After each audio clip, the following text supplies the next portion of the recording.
Anybody, anywhere,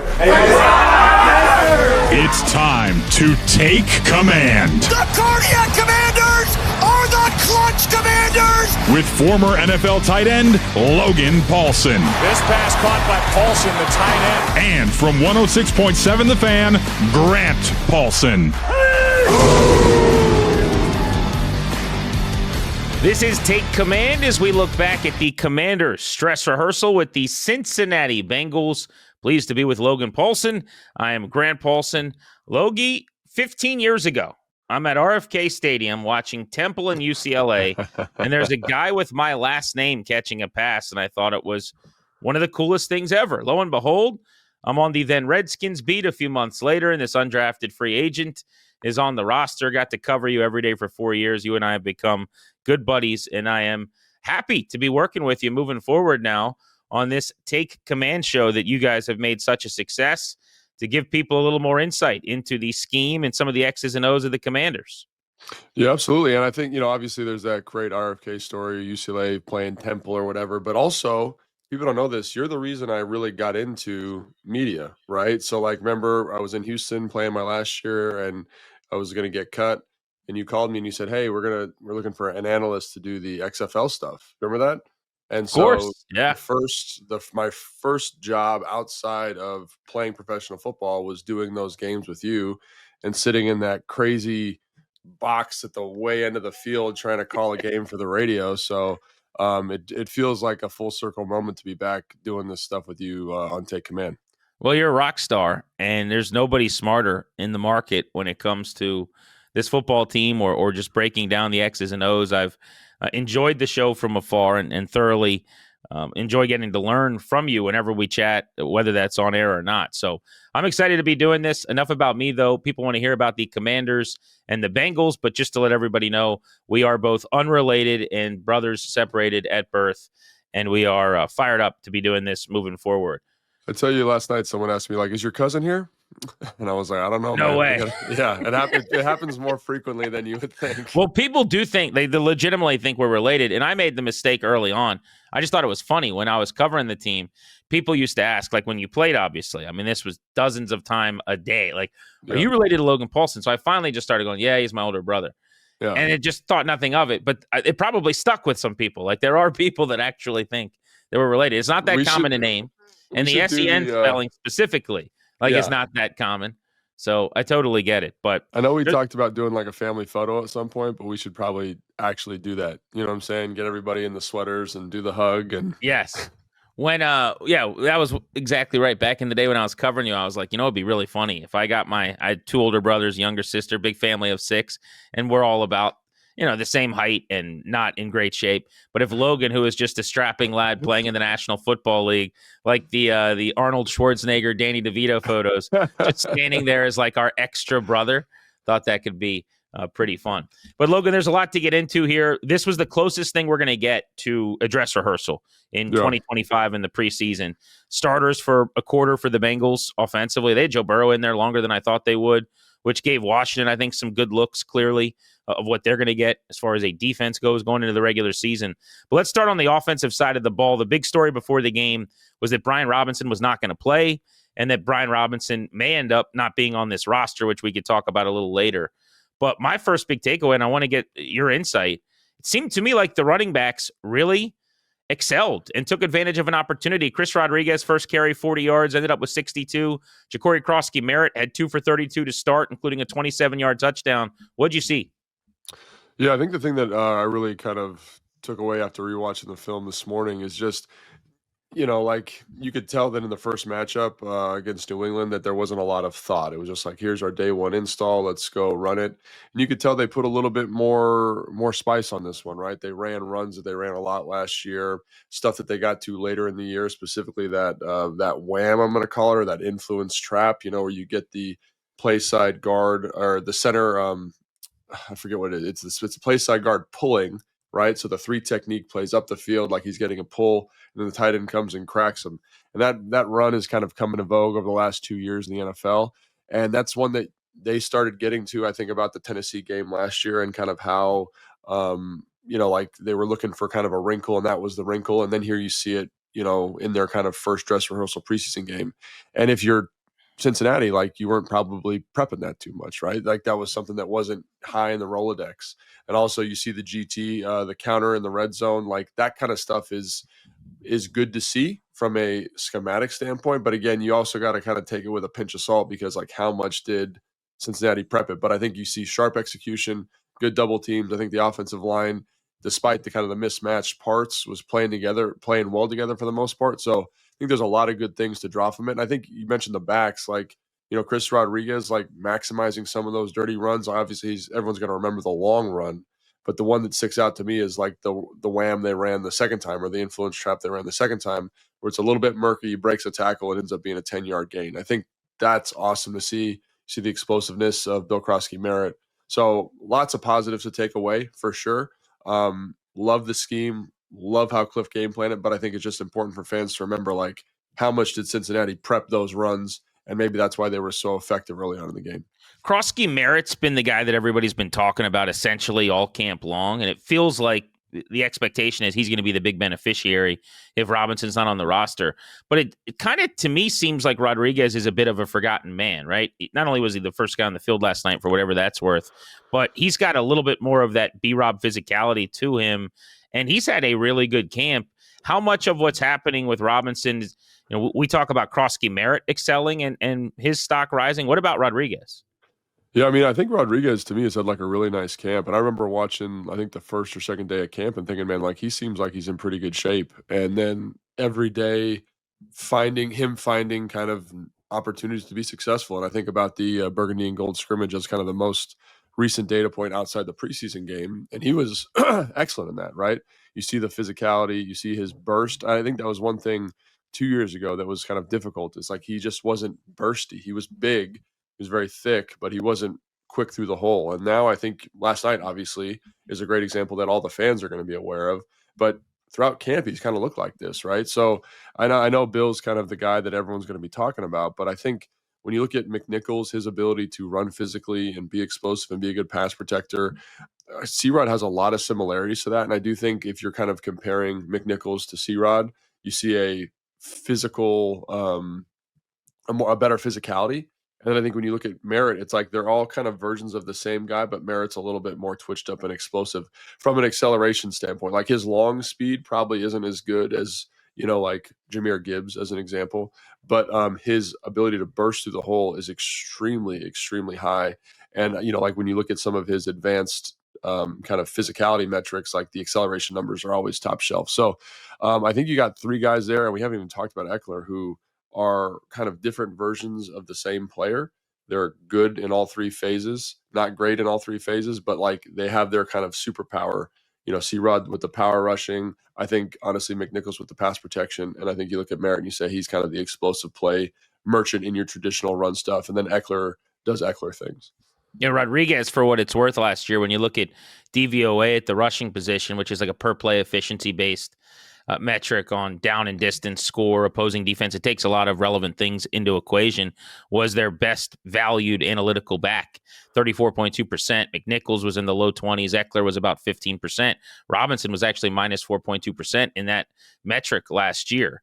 And there are other like rushing yards over expected and different deep dive analytics where Chris Rodriguez has actually been viewed really favorable in the R&D community. So I'm interested to see what their vision is for him, what this looks like moving forward. But it does seem like they're a nice tandem. When Krosky-Merritt came into the game with the explosiveness, then you had Rodriguez, a little bit more of that physical battering ram style that we saw at Kentucky in the SEC. It seems like a fit. And as you said, Eckler was not really a part of this thing, but third downs, 2-minute, 4-minute passing game, he's still going to have his role carved out. And the way I view it, I don't know if you disagree with this, Logan, but we're talking about what, like 12 to 15 carries a lot of weeks that Brian Robinson would generally account for. You're going to see Deebo Samuel run the football. First play of the game last night was the jet action end around. That's going to be a staple in this offense. Daniels, who had the 14-yard touchdown run, albeit on a scramble, is going to have some of those carries as well. So I don't think you need a back like a Merritt or a Rodriguez to be running the ball 20 times to get where you need to be offensively. And I think that's probably reflective too of like the league. That's a league wide trend. You know what I mean? I think those kind of bell cows have kind of become out of vogue, and I think a lot of the fantasy community is probably like really aware of that. Because it's like, who's going to be my running back for my fantasy team? Who's going to get all these touches? And obviously, if your running back's playing for the LA Chargers, excuse me, there's a good chance that he's going to get a lot of touches and kind of be that bell cow back. But I do think this is the direction the position is and has been going for a long time. It's hard to find the elite runner. It's hard to find the Gibbs, the Bijan, the Derrick Henry, your Saquon Barkley, right? It's hard to find that guy. If we can't find that guy, why don't we just get a bunch of really good football players, very solid football players, and kind of feed to their skill set a little bit, right? And it's funny you talk about C-Rod and those advanced metrics. People say, oh, well, that's an analytic, that's a nerd stat. But I think when you watch the film, man, like his ability to maximize dead runs, like where there's a free runner or there's penetration, like he does a great job of that. Like he's got great vision. He gets his shoulders square. And again, like when I look at runners for the draft, like that's one of the things I look at first is like, how do you handle bad runs or murky runs? And he does an excellent job. And so I think when you talk about a guy that's maybe earned more opportunity, I think C-Rod's a great example of that. And then obviously like another guy that maximized murky runs in college was Bill Krosky-Merritt. So they've got kind of these two guys where you can see the value of maximizing bad runs. I thought his first couple runs against the Patriots were that way. Yeah. That's not the phrasing that I've heard or would use. Like, that's smart. I haven't thought of it that way. But there were DOA, kind of backfield guys in front of him, makes him miss. He gets one or two. And on the stat sheet, you're going, he's averaging 2 yards a carry. But that could have been -2. It's essentially 4 yards maybe over expected. Dude, 100%. And you look at, I think, like as a play caller, and I've dabbled with this at the high school level. Like when you are in 2nd and 8, it is so much easier to call your offense as opposed to 2nd and 12, right? So when you have a back that can just consistently keep you on schedule, and it's huge. That's a big coaching point. I talk to the running backs in high school all the time. It's like, can you just keep us on schedule? It doesn't need to be a home run, but we have to be on schedule. And I think with both of these guys, that's what you get. And I think when you look at how Cliff called games last year, that was such a priority for him. Like we're in 2nd and 10. How do we get to 3rd and 5? And so now you have two backs, again, who aren't going to do it all the time, but can get it done at a pretty high level. And I think Austin Eckler does a pretty good job of this as well. And, McNichols isn't like this every down runner, but like when he does touch the football, he runs hard downhill. And even if it's a bad run, there's free runners, they get you back to status quo. And I think that's something that you look at. And you mentioned the B-Rob kind of being in the negative with some of those statistics. Like that's a big weight on an offense if that's not managed correctly. Logan Paulsen, Grant Paulsen take command, working our way through some of the observations. Logan got to watch a good portion of the game back and study the film this morning after Monday Night Football. One more thing on the running game, so to speak, and that was as the game went on, I thought there was less room to be had, but to me, that's a compliment to the starters. I mean, some of the holes early on, Chris Rodriguez on the 40-yard run, it was patience, it was vision, but it's massive. Merritt doesn't get touched on that 27-yard touchdown around the edge on the counter tray look. What did you see up front? They did not have Laramie Tunsil going. They did not have Chris Paul. Those two runs specifically went to the right side behind Allegretti and Josh Connerly. What were you seeing?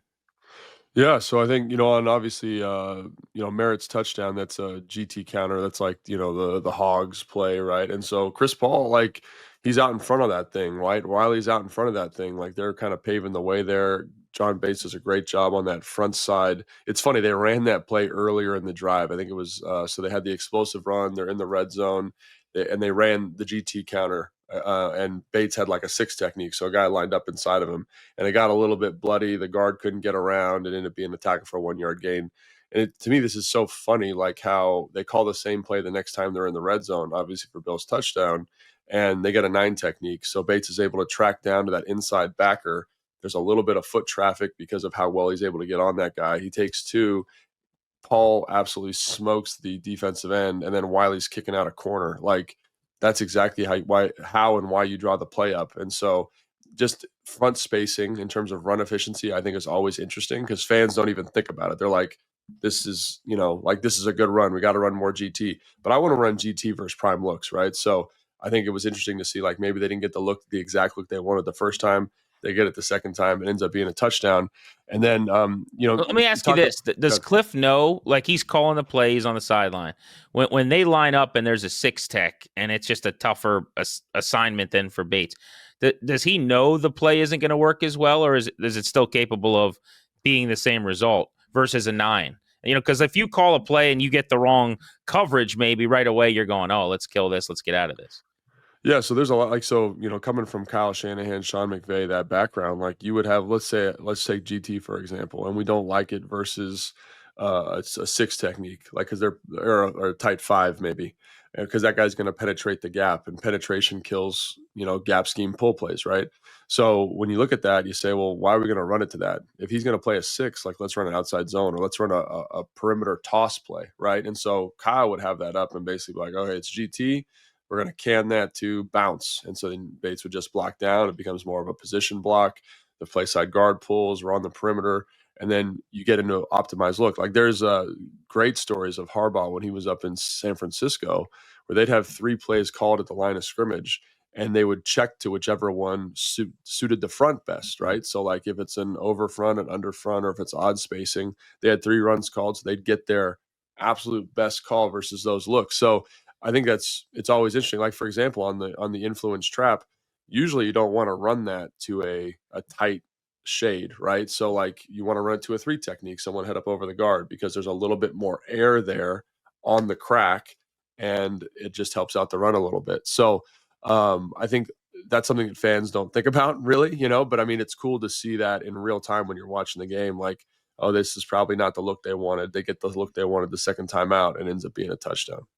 By the way, Dan Quinn started his press conference. He singled out 2 players from the whole group, basically, from the night. Deebo Samuel's end around that went for 19 yards. I thought he looked really fast in that jet motion first play of the game. But Didn't Dan he? Quinn He looked really fast. I mean, he was just like, that was San Francisco Deebo from a few years ago, like where his whole body's moving. He just runs in that funny way anyway. But he looked like he was the fastest man alive. And I thought that was cool to see. Dan actually said it was great to be on the other side of it because he'd seen him do it to him for years. But then the other one was John Bates. I mean, how good does that feel for Bates, who's just doing the dirty work in the trenches, that your coach singles out 2 players in his opening comments after a game, and one of them was that you were dominant up front, he thought. Yeah, I mean, John Bates, to me, is one of the best. He's probably the best in the NFL at being this block and wide guy. So it's really fortunate for me to get to watch him every week, because that's what I prided myself on when I was in the NFL. And everyone's going to talk about the GT. Everyone's going to talk about the wham. But like some of his best blocks are totally unheralded in this game. Like they had a duo, duo, think double teams to the front side of the run, and he's going to motion and then kick out Shamar Stewart. And Shamar Stewart looks like he's about 275 right now.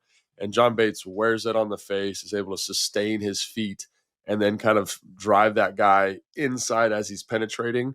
And Bill Merritt is able to bounce it outside, cut it up, and ends up being like a 7-yard gain. And so that block, no one talks about that block, but that block is so freaking hard to do. It's hard to do versus big players like that. And the fact that you can just put him in there and get that done and ensure that the O-line has double teams, it really maximizes what you can do in the run game. And also, I think, quite frankly, it kind of gives you a physical edge. Like you talk about like players that, like we want to be like Cliff, like we want to be an 11 or light 12 personnel team with Zach. Like those personnels aren't like super gritty, no mouthpiece. And when you have a piece like that can insert, that can block an end, it just adds a toughness and a grit. So I think like it's great that you shout that out, because you talk about competitiveness and toughness as a team. And here's a guy that is kind of like, to my estimation, embodying that toughness at the highest level on the offense. So it's pretty cool.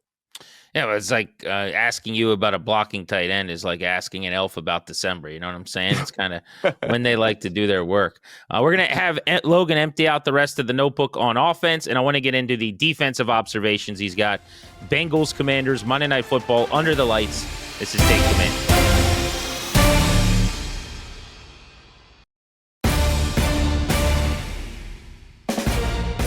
Take command, Logan Paulsen, Grant Paulsen, Bengals Commanders at Northwest Stadium last night. Probably the one true opportunity we'll get to see the starting offense, starting defense together on the field this August. Logan, I want to, before we go to the defensive side of things, look at some of the young receivers. Jayden Lane, the Virginia Tech product, had 3 catches for 42 yards, couple on the outside where his speed was very obvious. He was getting big cushions, also made a catch in the slot as well. And then Luke McCaffrey, who didn't catch any passes. I wanted you to take a look at his performance and see what you saw. Were there any opportunities there? So dive into those two guys for me. Yeah, Jayden Lane was a lot of fun to watch, man. He's got a little bit more route running savvy to him than I thought initially. Because like when you see, he's a 4-2 guy, a 4-3 guy, and you watch his film at Virginia Tech, you see some of the nuance, but it's like that offense was so tough, man. The quarterback play was really poor, and like the types of route schemes they're running aren't very NFL ready. So it's cool to watch him. Like he has that one, I think it's his first catch of the game where he's running that out where he kind of inside stems, push verticals, throws a DB by, and it's a great ball by I think Josh Johnson to get that ball outside, and he catches it. Great play, but like the route was fantastic. I'd also say like while you see a lot of really positive things with Jayden Lane, he blocked well in the run game. He's physical.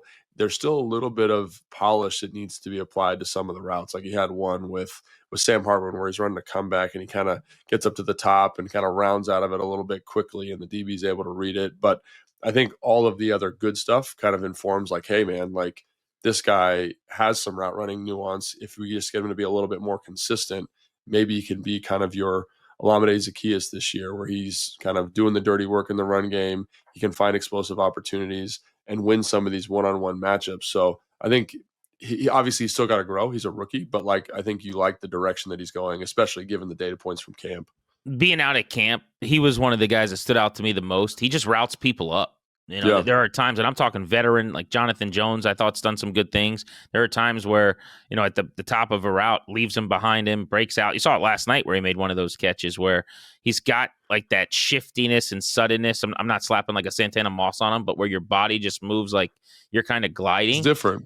Yeah, and the long speed of 4.3, 4.40, the ability to run, I'm just super intrigued. I know Cliff earlier in camp said he does a lot of things they didn't even see on film at Virginia Tech because he wasn't asked to. I don't really know what he was referencing, but it sounds like maybe you think, or that could be the route stuff that you're talking about. I think so. I think he played outside and inside. Like last night, Dan Quinn said, we're just trying to see if he can do it. And that's where 2 of the catches came from. So I thought that was encouraging. Yeah, and I think that's one of the things about him and kind of maybe exceeding expectations is like he's been through camp like the 3rd most explosive player that's practiced, right? So it's been like Zach, Debo, kind of 1A, 1B, and then Jayden Lane. And there's a reason for that. Like you mentioned his physical skills, but also like his ability to, run routes and have some nuance to him. And again, like there's a lot of stuff, like even in last night's game, that I have not seen in camp, or I definitely didn't see it at Virginia Tech. Like you can just tell they weren't emphasizing it, right? So I think it gives you a lot of confidence that like, again, he's got some growing to do from a consistency standpoint, right?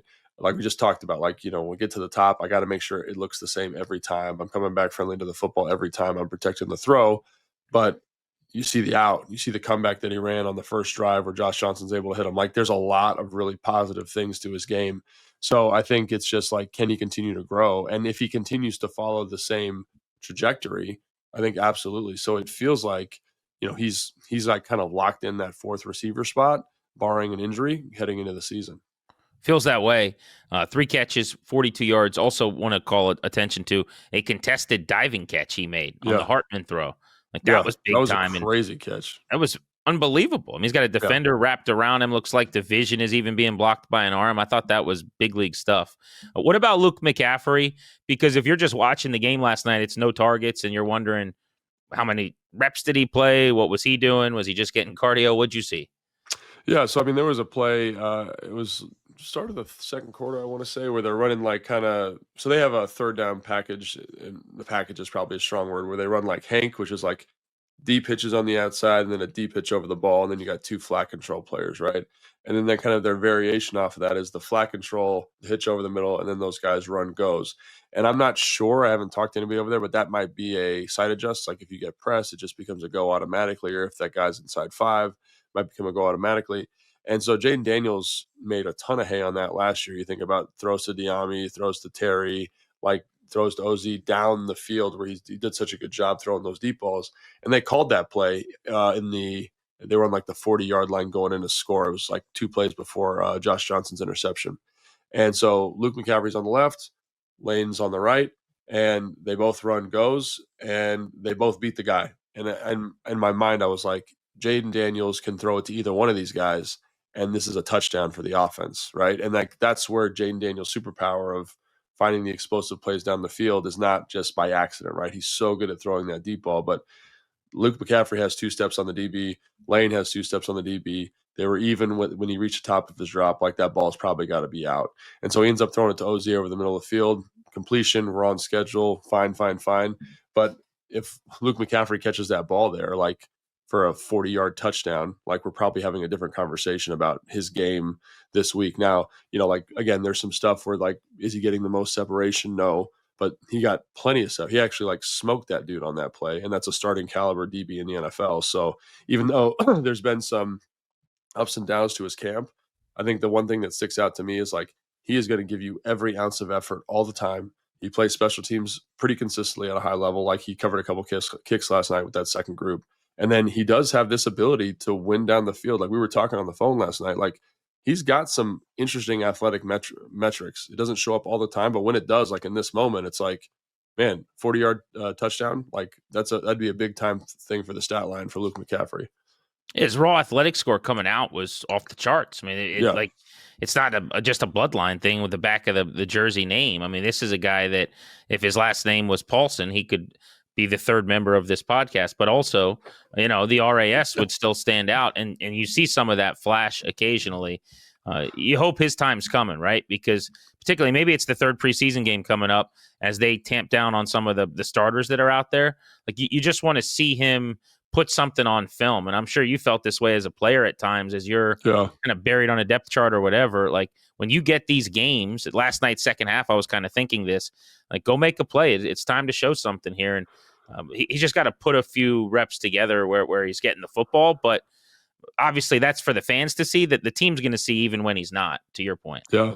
And I think also, like, the quarterbacks are, like, this is part of the issue, like, of preseason games, is you're dealing with quarterbacks that are also trying to make the roster, also trying to make plays, maybe not as physically talented as the starter. And as a guy that's been in that situation a bunch of times, like, that can be kind of frustrating. And, like, your relationship with the third quarterback isn't as good as it is with the second quarterback, but the second quarterback's not playing this game. So you're like, I'm going to run the route the way the second quarterback wants me to run it. And it's actually the third quarterback wants me to run it a different way. And I know that sounds insane, but that's true. Every quarterback has a little bit different preference. They see it a little bit differently.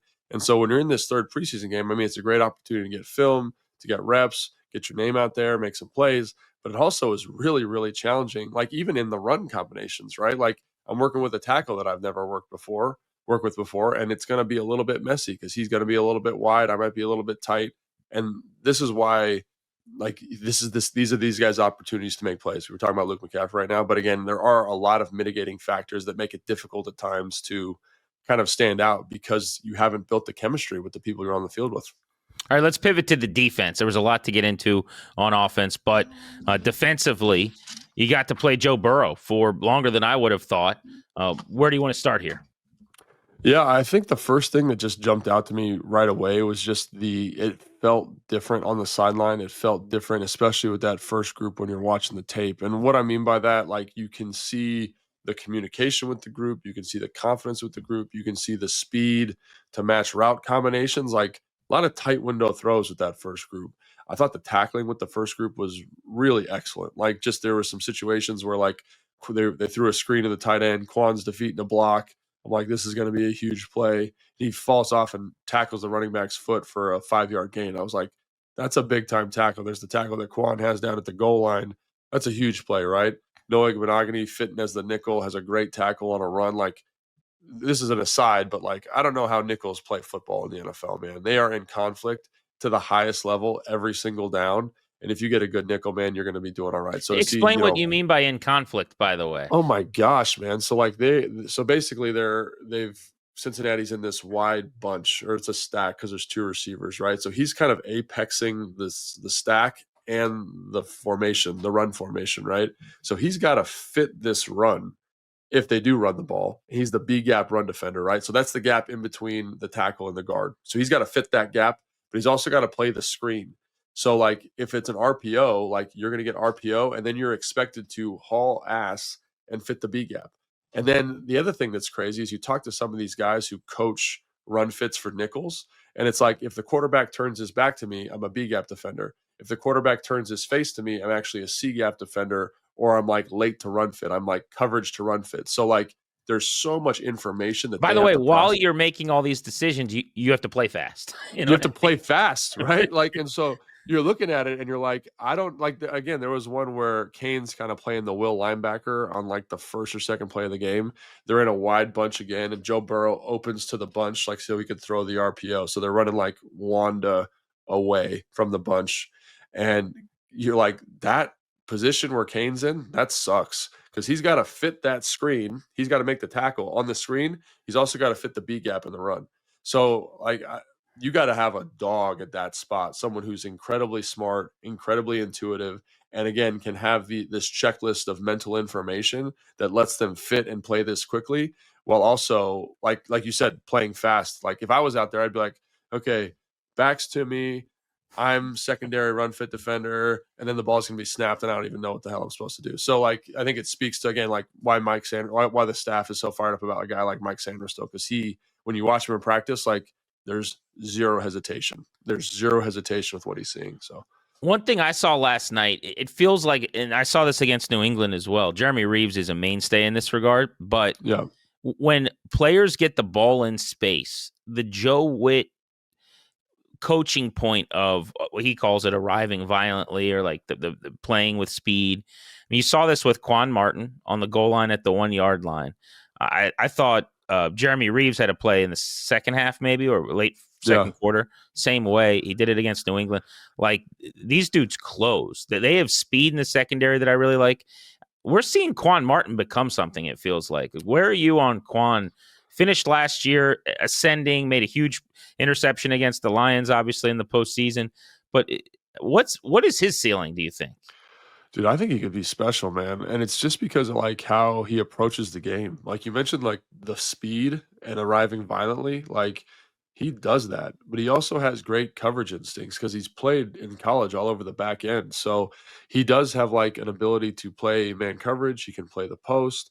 And then he's a really good tackler. Like, and you mentioned Reeves, like I think it's no accident that like in the presser, Dan's talking about how Revo deserves more opportunity. It's because like they value physical open space tackling. Like Reeves had a great tackle in space on a screen or something like later in that game. Percy Butler did a great job. And like when you see everybody starting to do it in the secondary, it speaks to a kind of a shift, I think. You know, you get Tyler Owens, like he's kind of playing your big nickel in the first half with Mike Sanders still playing outside on the perimeter, and he's doing a great job fit and run. So whatever they're doing, maybe it's the second year in the system, maybe it's just more clear coaching, maybe it's an evolution from what they did last year in terms of like distilling information down. I think that whole back, I mean, Will Harris, dude, Will Harris has been maybe the standout for in camp for me, for his competitiveness and man-to-man situations and his ability to communicate. Like I'm on the sideline, you can hear him almost every play, like talking through motions, talking through shifts, talking through formations. And so maybe it's him. Maybe it's that veteran presence that's kind of getting everybody on the same page. But that group feels so different than it did last year. And again, like, was it perfect for them last night?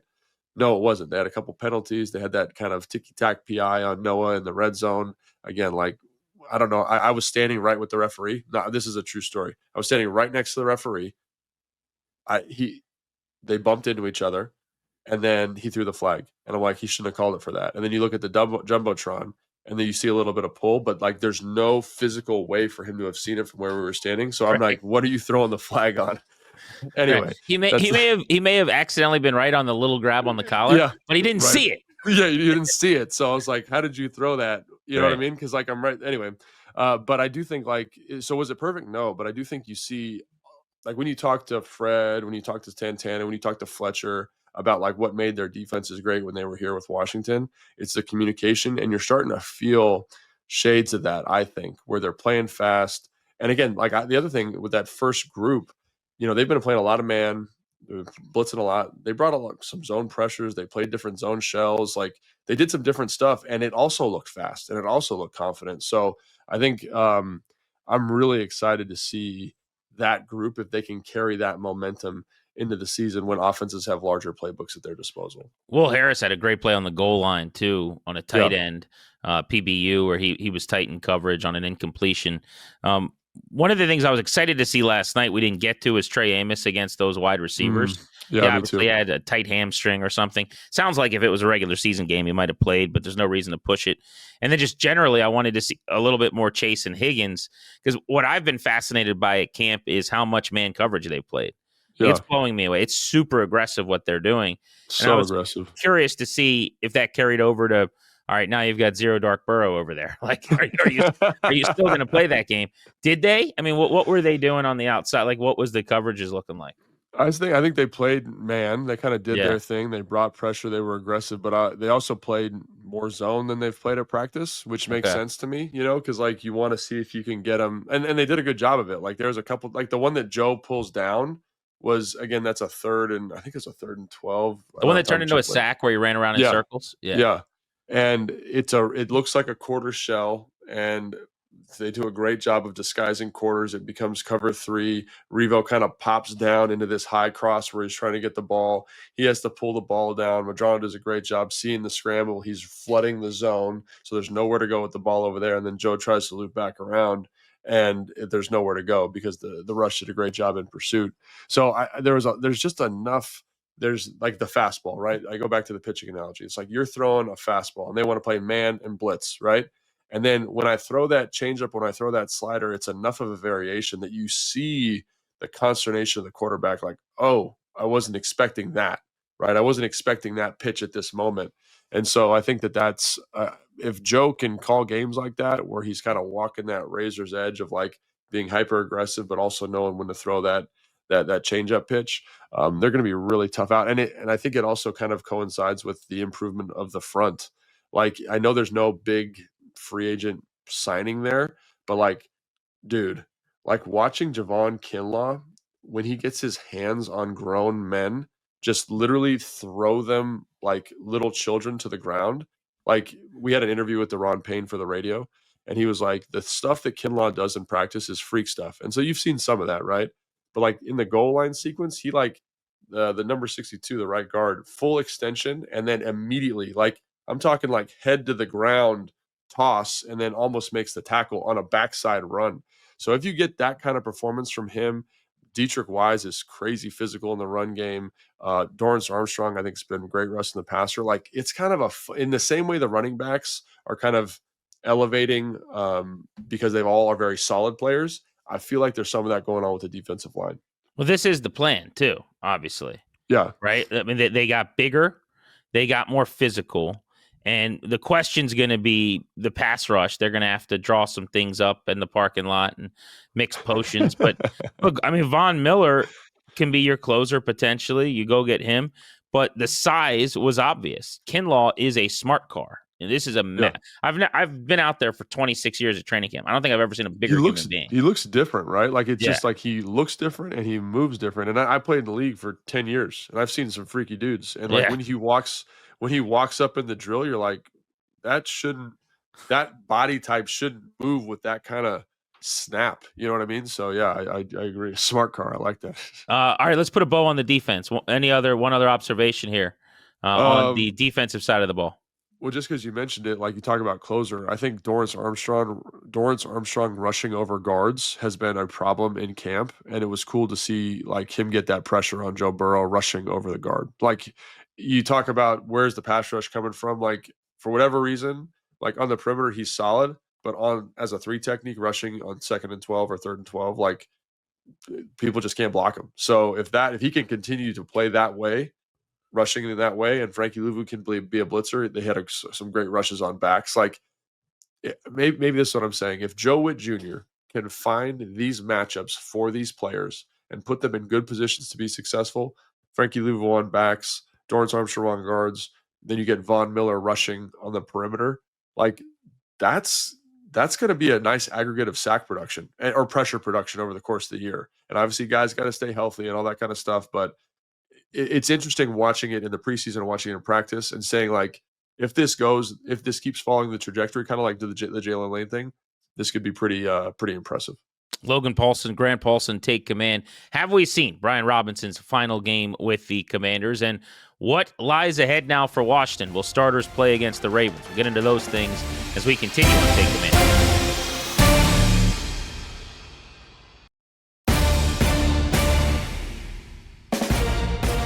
Take Command with Logan and Grant Paulsen.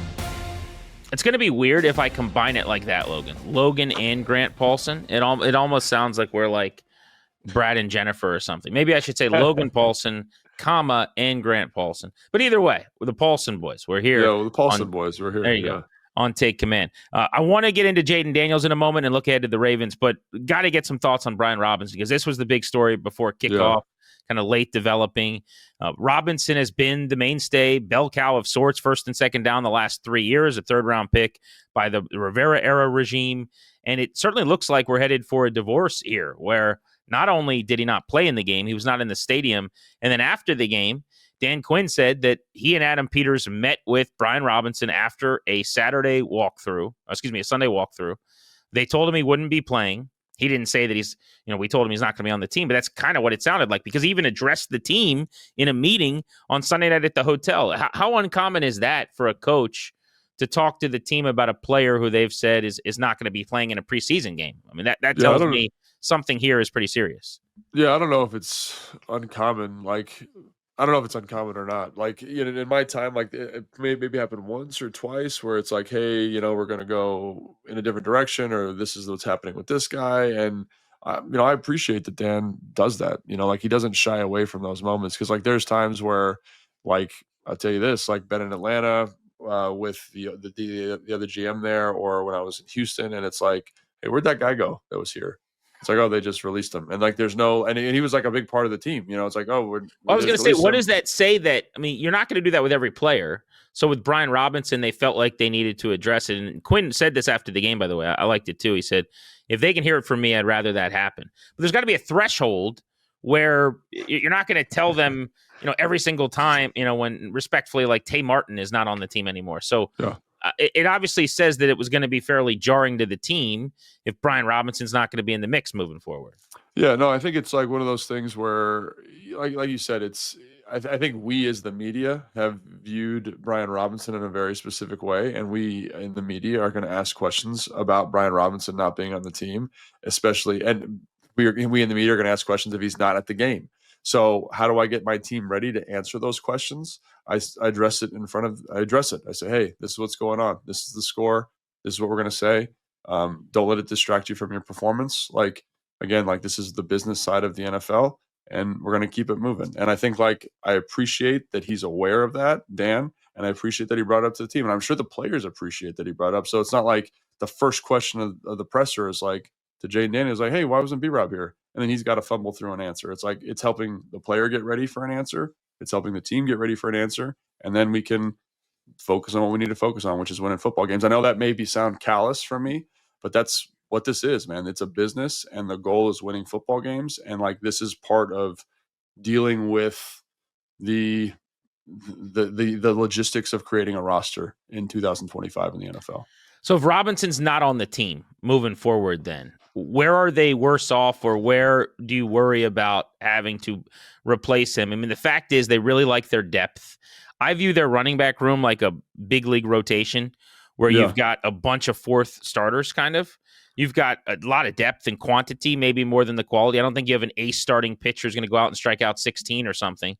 But they like Eckler and McNichols and Felton on the back end of this thing. We've talked a lot about Krosky Merritt and Chris Rodriguez.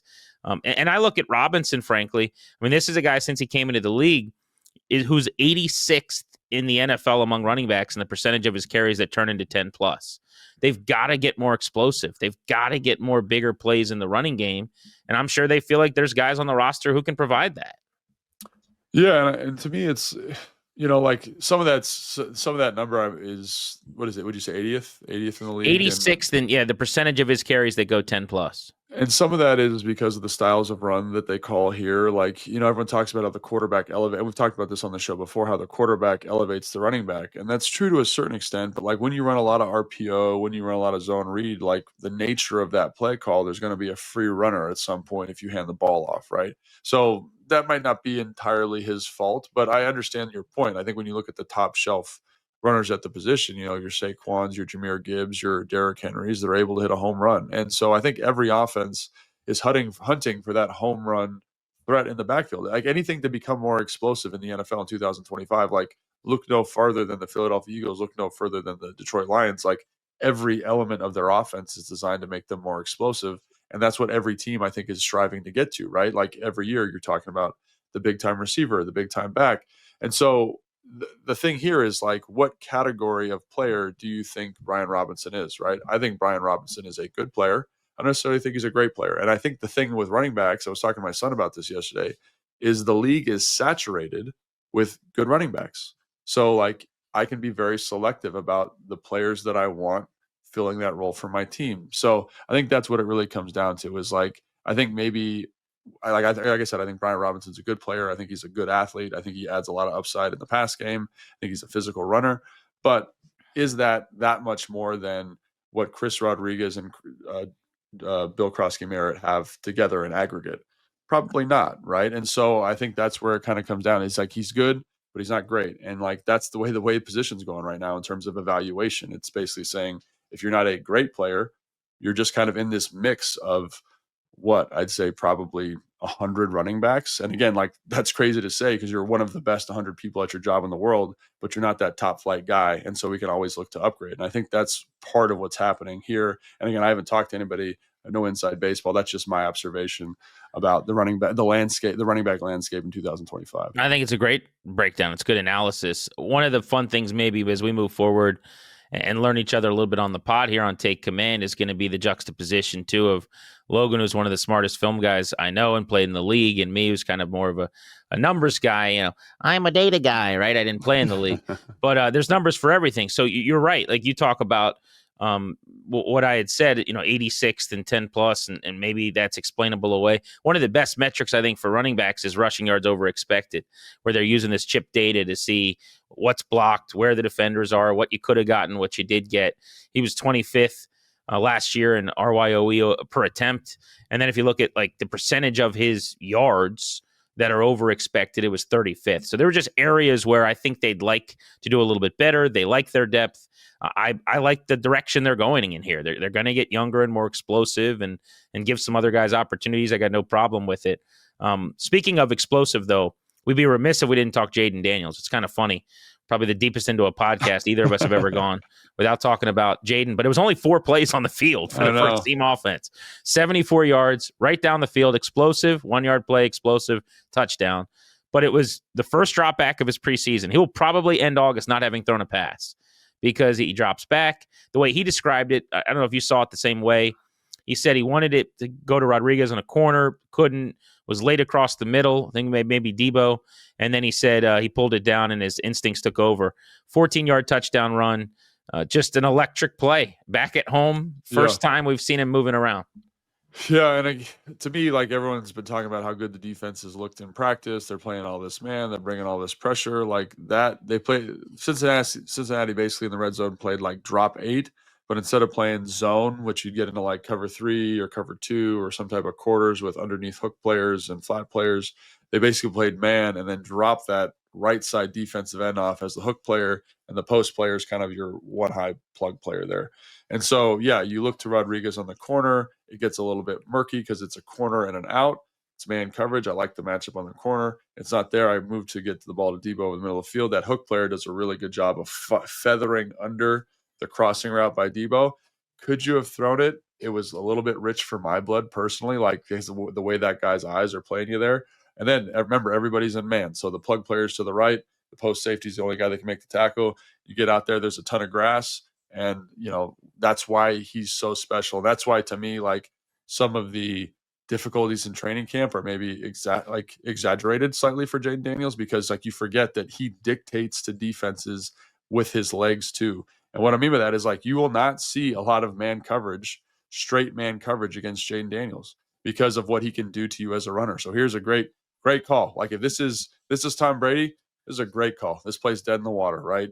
There's nowhere to go with the football. I'm in the pocket. It's probably going to be a sack, right? But Jayden Daniels, you want to play this man coverage? Like, forget it, man. I'm going to scramble out to my left. I'm going to make a guy miss and score a touchdown. And so, like, to me, like, it's good. It's a good reminder, and it's probably like a big sigh of relief for Cliff. Like, you're not going to see certain coverages because of who's playing the quarterback position, which is a good reminder for me too as an analyst. If we were to track all year long, like plays where Jayden benefited from Cliff immensely versus vice versa. Yeah. Like I thought about this a lot last year. I think Cliff was so important to Jayden's success. But obviously, Cliff Kingsbury would tell you there are so many times where he made him right. Like this is one you're saying where you would say, all right, nothing wrong with the call, but the play, essentially, if you're Derek Carr standing there, is dead in the water. Yeah. And this is just Jayden. It's a 14-yard touchdown because you got 5 on it. Yeah. And I think that like it's the same thing that makes Lamar so good and Josh Allen. It's like it's the reason the position's going to like this more athletic emphasis, right? Is because as a play caller, it's like, yeah, I think this is going to work, right? There are answers, but hey, the running back gets kind of jammed up on the release. The timing's a little bit off. The plugger gets more depth than I thought. There's nowhere to go with the football. If I'm Tom Brady, Peyton Manning, like, shoot, what do I do now? But Josh Allen's going to scramble for a touchdown. Lamar's going to scramble for a touchdown. Jayden Daniels is going to scramble for a touchdown. And so that's what I think he raises the floor of the offense. And now the next time we're in the red zone, we're not seeing that coverage. We're going to see a less aggressive version of that coverage. And Jayden Daniels has shown time and time again, when you try to change the pitch, he's ready because he understands kind of what you're going to next. And so, yeah, man, I think in this play, yeah, he elevates. And I think like that's one of the things that makes him a good example of a modern iteration of a quarterback is because of his ability to do this kind of stuff. Commanders, Bengals in the rear view, probably what we're going to get out of the starters. I say probably because let's turn our attention now to the Ravens. There was supposed to have been a joint practice in Ashburn this week that's not going to take place now.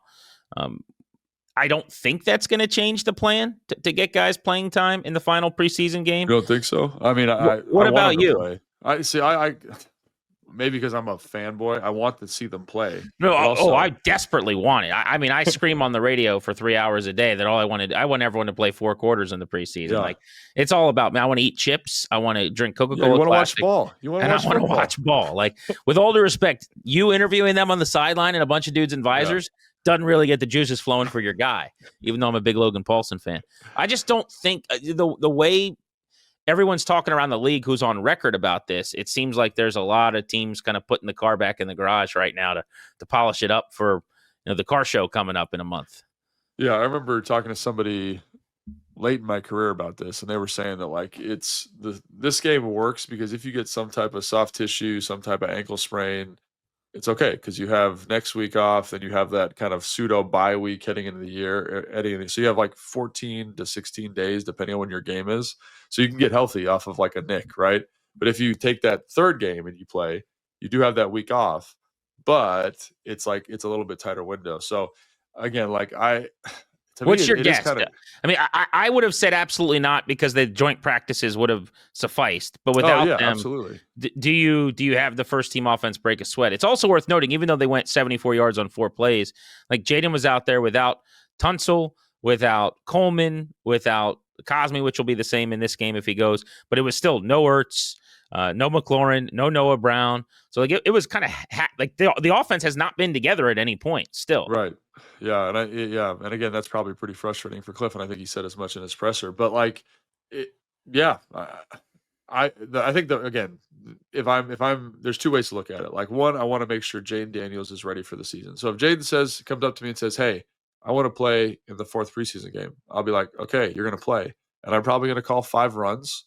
We're going to punt. And I'm like, "Okay, you played. Let's get out of here." Right. Because like he's the thing that makes the season go. Now you're ready, Jayden. How did you get you're ready to work? go. Yeah. Yeah. So again, like he's such an important piece. Like, I was answering something on my Twitter before the game and it was like, strength of schedule is different, like primetime games. That's going to be really hard in terms of scheduling, the caliber of quarterbacks we're playing against. Like it screams regression 100% it does. But also, like, it's different when you have a difference maker at the quarterback spot, right? We saw, like, even on that play, his one play where he scrambles for a touchdown, his ability to overcome adversity and adverse situations and maximize the offense. He's going to make this team go as far as it can go. Like, obviously Cliff's going to help. The offensive staff did a great job last year. They're going to continue to do a great job. But the more I think about it, it's like, yeah, put him in bubble wrap and let's see him week 1, because if he gets any type of lingering, rib or ankle or whatever, it's like, for what? These games don't count. So as much as I want to see him play and much as I'd be excited to see him play, it's probably the right decision just to kind of chill him out, put him on ice for a little bit. We will get that info closer to the end of the week, which is the next time we will be joining you on Take Command. Make sure you're subscribed, you rate, you review, do all that podcasty stuff to help us grow this thing. We've got a lot of fun things planned as the season goes on Take Command as well, so you'll want to make sure that you've got us in your feed. You never know when we're going to drop a pod. Sometimes Logan wakes up sweating and itching his elbows at 2 a.m, and he just wants to, talk about the Commanders, and we got to drop something in there for you overnight. So make sure you spread the word on Take Command. All right, Logan, we're back at it in just a couple of days. It was fun, man. I'm excited to be with you. Yeah, me too, man. This has been a lot of fun. Thanks for checking us out on Take Command.